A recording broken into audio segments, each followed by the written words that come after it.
It's still early in the life of Worlds Beyond Number, but from what I've listened to so far, I adore it. I love the characters, I think the cast and the producer are all doing incredible work, the sound design is astonishing, and so far it's a really great example of what low D&D is great at. But what I feel most compelled by is the world and how the characters fit into it. It feels like a real, organic place, a world with culture and history filled with real people with opinions, dreams, and fears. I was trying to figure out what exactly they did to make the world feel this way when, on a fireside chat episode from their Patreon, Brennan said he hadn't really done any world building aside from establishing the tone and the genre that they wanted to go for until after the players pitched their character concepts. The world is built character first. This is an interesting way of world building to me because in most games that I've been in or that I've run, the world has, at least partially, came first and then the players made the characters that would inhabit the world. This seems to be how Critical Role does it, and most seasons of Dimension 20 start with a concept first and then characters second. So what is it like to start with 3 disparate characters and blend them into one cohesive world? In this video, I'm going to be spoiling episode 1 of The Wizard, the Witch, and the Wild One,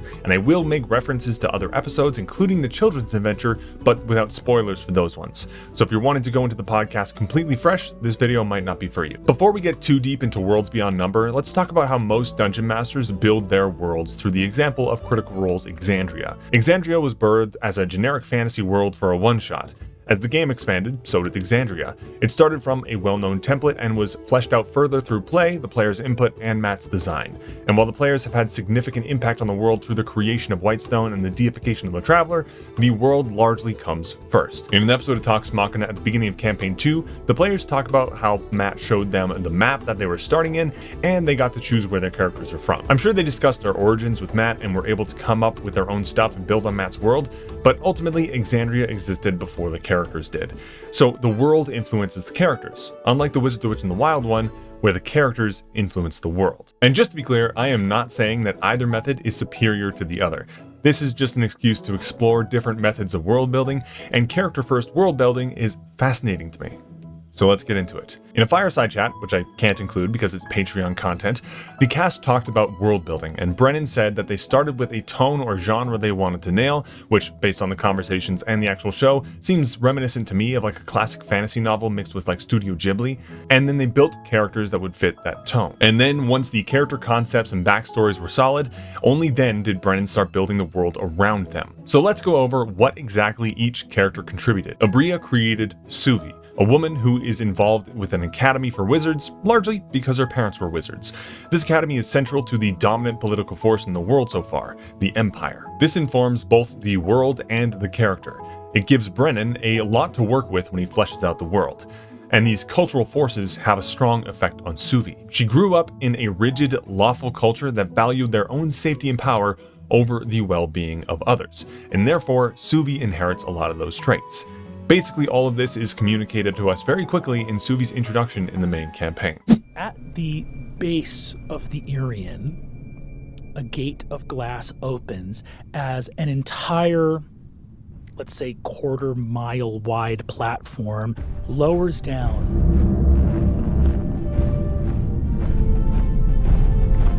And the band strikes up to welcome home the returning heroes. The assembled junior students of the Citadel erupt with cheers, some of them so moved by patriotic zeal that they weep, throwing petals into the air. A group of wizards returns home from war. More than half are here, but not all. And those that have returned bear their uniforms clean and bright, but faces and hands marred by what they have seen.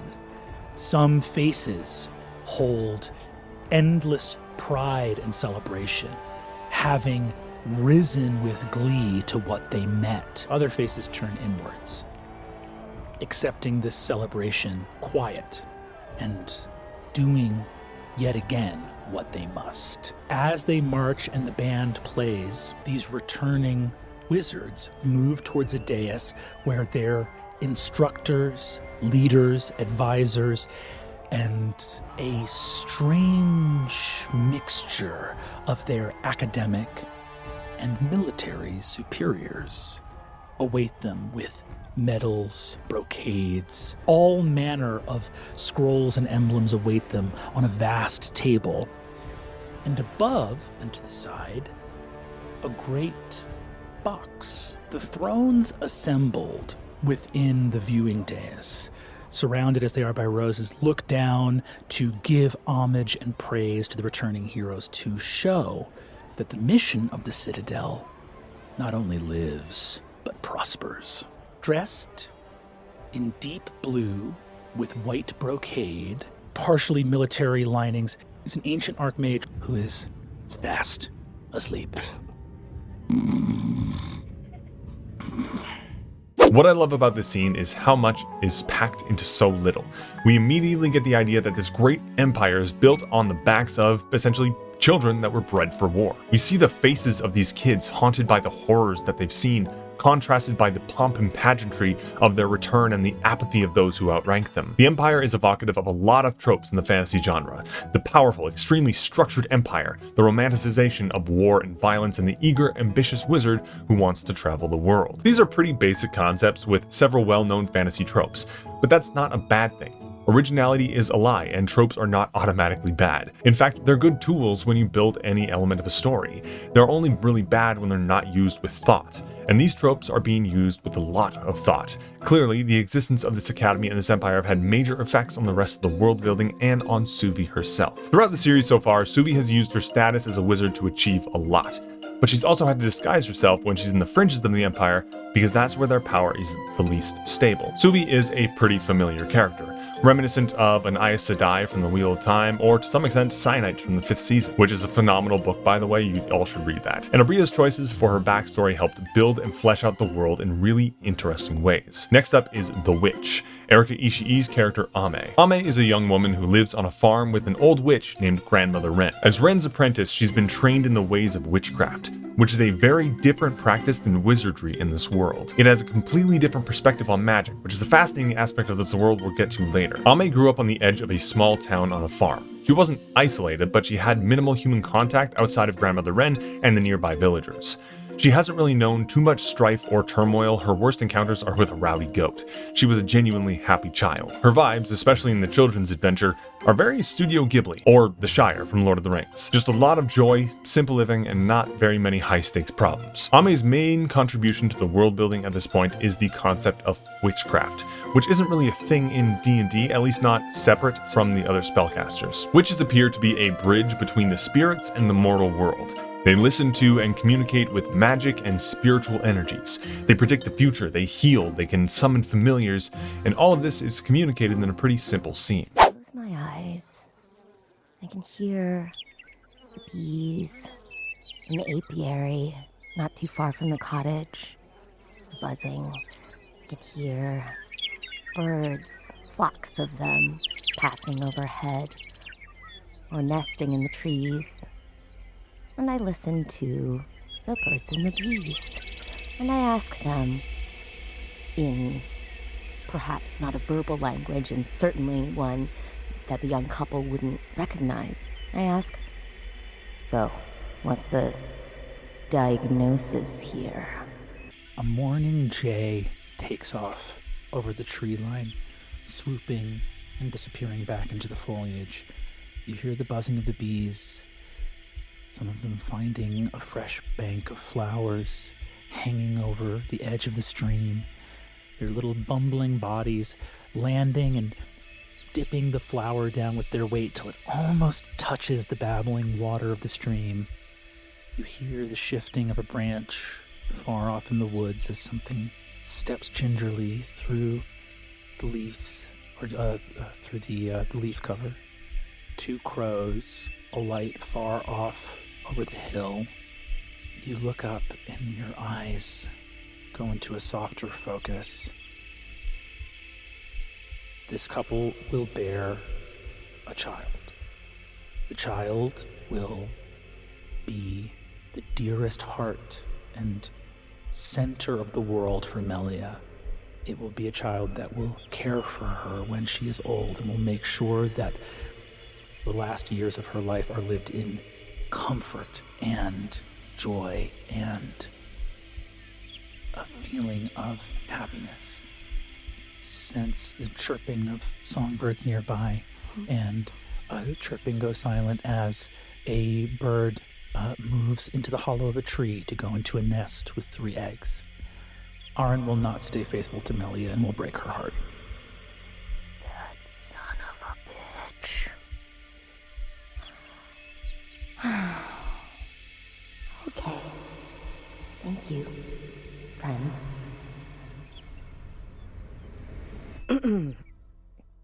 I return to the moment. According to Erika and Brennan in a fireside chat, witches are very focused on single target effects, whether it be damage or curses. And the emphasis on curses is really interesting. Curses are typically seen in fantasy media as evil, some kind of magical effect that harms whoever it's placed on. They're notoriously difficult to get rid of, and are, in this case, often hooks for adventures. But it's also explicitly stated that witches specialize in curses, and Ame and Ren aren't evil, so that implies that there may be more to curses in this world that could be introduced later. And curses seem to be an extremely important aspect of this story, as evidenced by this next clip. Ame, I have prepared you with the things I think you should tell Suvi, but you must know that you should ask Suvi's permission, because there are some secrets that are going to be hard, I think, for her to hear. Ame, you don't know what Grandmother Wren is talking about. what? But you never gave those names to me or that information. Her eyes go wide. Yes, I did, Ame. No. What? I did. I told you.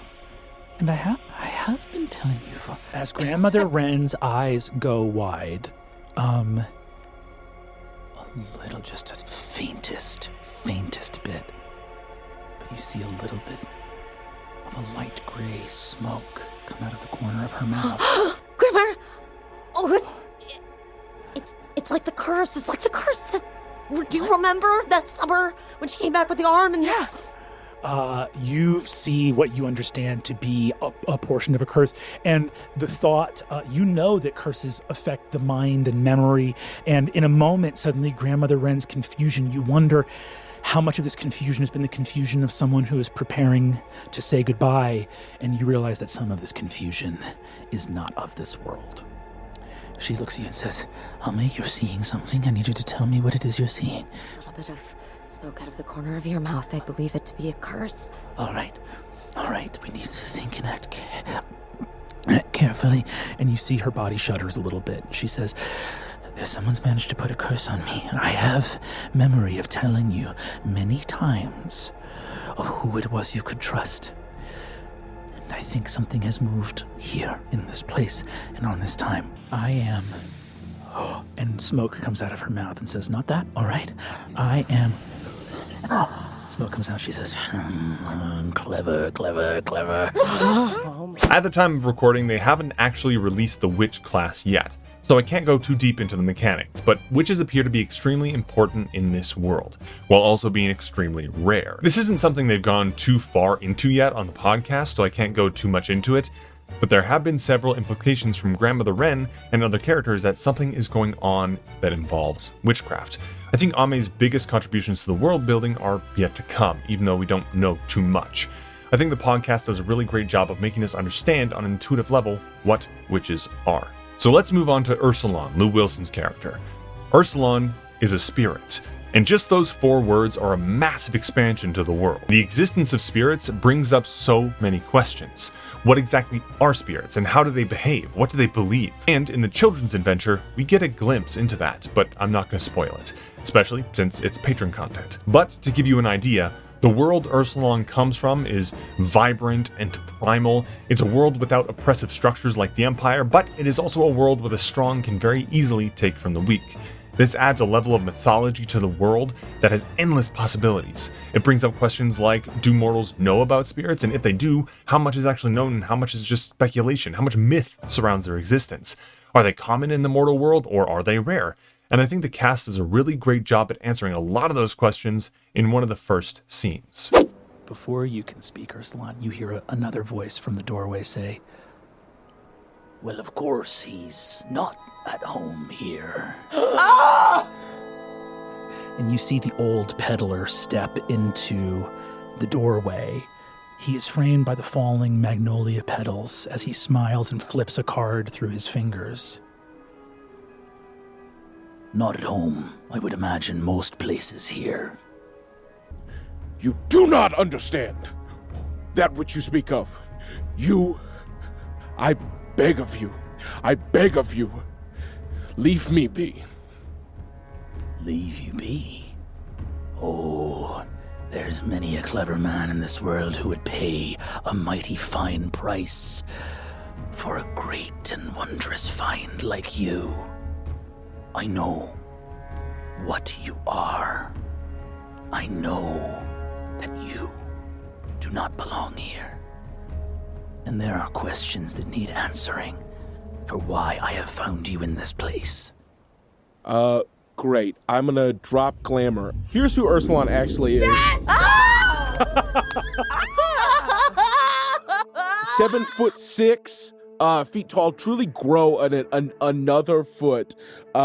Large, furry, kind of bear-like body, kind of built more animalistically, kind of have large, like massive hind feet, almost like a rabbit. Hands that go out into massive hands that go out into like clawed hands with thumbs. His head has the same plumage as a horned owl, but his face is more feline. It has the philtrum, learned that's what it's called. Has the philtrum, the kind of split lip going down into a mouth from which two tusks kind of jut up from the jaw. Angular face, but the same rich hazel eyes. I am going to use my bonus action to use Hidden Step to become invisible. And I am going to run. Out through the night, you hear the bellow. "After him, you fools! After him! I know you're out there, honored friend! What are you doing in our world?" Clearly, spirits are known about, but are rare enough for some people to hunt them for profit, and misunderstood enough that people fear them intrinsically. Ursulon needs to flee for his life the moment someone finds out what he is. This informs the world and communicates to us why Ursulon is the way he is. He's constantly on the run, needing to be suspicious and paranoid of everybody around him, and seeking ways to relax and not be constantly stressed.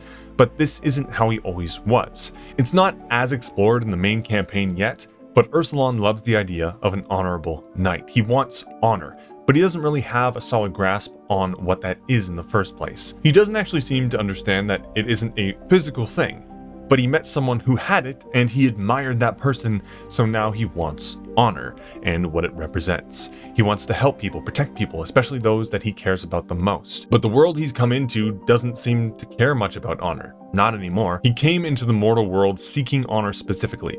So the decision that creates the most interesting story for Ursulon is the world left honor behind, and the person that inspired him to seek it is long gone. Ursulon abandoned his home to seek honor, and then he found none and was pursued and attacked for who he is. So Lou's decision to be a spirit and have the storyline that he had created so many consequences and so many different things about the world that made it so much richer. Now I want to talk a bit about magic, because magic is an important part of a lot of RPG worlds. Where does it come from? What is it used for? And how do people relate to it? With each of these characters, a wizard, a witch, and a wild one, we have three vastly different perspectives on the relationship people have to magic. Suvi is a wizard and seeks to control and manipulate it through a deep academic understanding. Ame is a witch, and to her, magic is natural, something to be sensed and communicated with, not something you have to control, but something you live alongside and coexist with. Ursulon is a spirit, and to him, magic is something that just is. It's part of the world, and it's there, it's innate. He doesn't view it as otherworldly or mystical because he grew up with spirits. It's a regular part of existence to him. I really love this touch because magic is so fundamental to the fantasy genre, and how people use and relate to it is such an interesting aspect of that world's culture. And through these 3 characters' perspectives, we learn so much about how different cultures see magic, and these perspectives come from the players, which further allows Brennan to build and flesh out the world by starting with these perspectives. There's a great scene where the 3 characters discuss magic, and I wish I could include it, but it's from the children's adventure, and so that's, again, patron content. I think this method of character-first world building has a lot of potential to create really rich, fascinating worlds. It puts the characters' personalities and journeys first, and it gives the players agency and makes them co-authors of the world, which can help them get invested in the story and make that game feel much more full, which is exactly what you want to do if you're trying to tell a character-focused story. Speaking of character-focused stories, we talked about the queen of character-focused stories in this video, Aabria Iyengar. She's a great player and a great GM. So check out the video I made about her if you want to learn more about her GM style. Thank you so much for watching, everybody. Don't forget to like and subscribe. Shout out to my channel members, Viva Fox, Caleb Eggensberger, Xenon, Ali Silem, Wellaboot1, Firejin1, my mom, Moon Nerdy, Weston Bradshaw, Exodus Faith, and Alex is Love. Thank you so much for watching.